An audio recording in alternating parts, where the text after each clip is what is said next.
this latest disconnection of power to the market? Okay. Thank you very much, and a very good morning to your cherished listeners as well as viewers via Facebook and our cherished customers. I think, like you rightly indicated earlier, some 2 to 3 months ago, I was in the studios and we had the same conversation on Kejetia market. And as at that time, the market owed ECG to the tune of over 7 million Ghana cedis. You will recall that in April, the National Task Force of ECG visited the region, where they visited some hospitals. The KST, Kumasi Technical University, yes. that generated some issues with the regional Yes. minister and all that, yeah. Yes, and then even visited Kejetia market as well. Kejetia market was disconnected, and then the old ECG around some over 7 million Ghana cedis. At the time, it was 9.7. If what is online is correct, on my journal online, it's 9.7 at the time, yeah. Good. So we had an agreement with them, so they made some payment, and then as at June, they should have finished paying all their arrears. But then as at June, the old ECG, some 2.8 million Ghana cedis, which means they had not finished paying the agreed amount. So they came back for another agreement. That was around 5th June. And that agreement took effect 5th June. So 5th June, per that agreement, they should have been paying, when you look at it, 14th June, they should have paid 1 million Ghana cedis. Then 15th July, they should have paid another 1 million Ghana cedis. And then 25th July, they should have paid some 875,000 Ghana cedis. So per the schedule, by end of July, they should have paid their total indebtedness in addition to their monthly bills. Okay.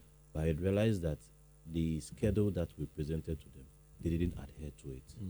So even with that schedule, they were paying it bits pieces.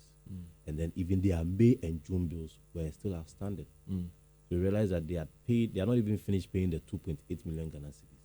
And then they had not even settled their May and then June bills. So somewhere last Friday, they came to pay 400,000 Ghana cedis. And we realized that ECG, we don't take delight in disconnecting customers. And that is something that we want our customers to know. We prefer that we engage you and constant engagement, because the more you use the power, the more we also make revenue. But when further engagement and then, should I say, consistent cause fails, then definitely disconnection, which is always the last resort, must take place. Has this disconnection exercise, to the Kejetia facility, the market facility, has it not been one too many? How does ECG feel about this? And this market cost us about 290 million US dollars. It's been flooded 7 times. The electricity company has disconnected them about 4 times or 5 times. There's no fire certificate to the place, so even insurance companies cannot insure them. We know what happened when there was a fire not long ago. And that portion of the market that the fire gutted has not seen any renovation or has not been fixed, and so there's no fire certificate for the market to have an insurer. As ECG, are you not fed up with this back and forth of disconnecting them, reconnecting them, disconnecting them, reconnecting them? Are you not tired? I think disconnection is part of our job as well. And like I always say, it's always the last resort. Because anytime we are doing something, ECG is a state-owned entity. So we need to look at the national interest, because if power is stable, all of us will benefit. I could recall when I came into your studio earlier this year, when we were going through some challenges, you could see the calls that we had, and I'm sure today, should you even open the phone lines, everyone will attest to the fact that the situation has improved. So any means that we would use, in fact, any legal means that we will use to retrieve revenue on behalf of the state, that is what we will do.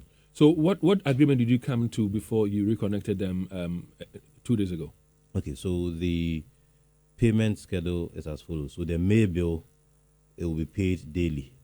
100,000 every day, 100,000. So from 13th August, 16th August. So I think 16th is today. So the whole of this week, they should pay 100,000 per day. So that's around 400,000. Then next week, they'll pay 149,000 Ghana cedis on Monday. That's 20th August. Then the schedule continues as such. So the whole idea is that the June bill will also start. So I would like for you to take it again in terms of the agreement you've come to now. Because, we're taking portions and we'll be doing some flyers with them and all that. So take your time and give us the figures again. You're saying that you've come to some agreement with them. And that the agreement is that we'll be paying 100,000 Ghana cedis each day. Every day. Starting when? Monday. So let me get the exact date. That should be coming Monday or last Monday? Last Monday, 13th August. Okay. 13th Okay. August, yes. Okay. And which they have held religious, because yesterday I checked from the district, the Edom district, and the DMO gave me the impression that there's the payment. So today we are expecting another 100,000 from them.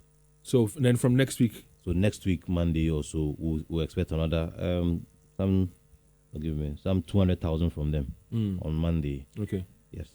Then we'll expect another 200,000 on 27th August. Then we'll expect another 200,000 on 30th August. Then we'll expect another 273,000 6th September. Then per their debt, this just the May and June. I indicated that they had not paid their May and June bills.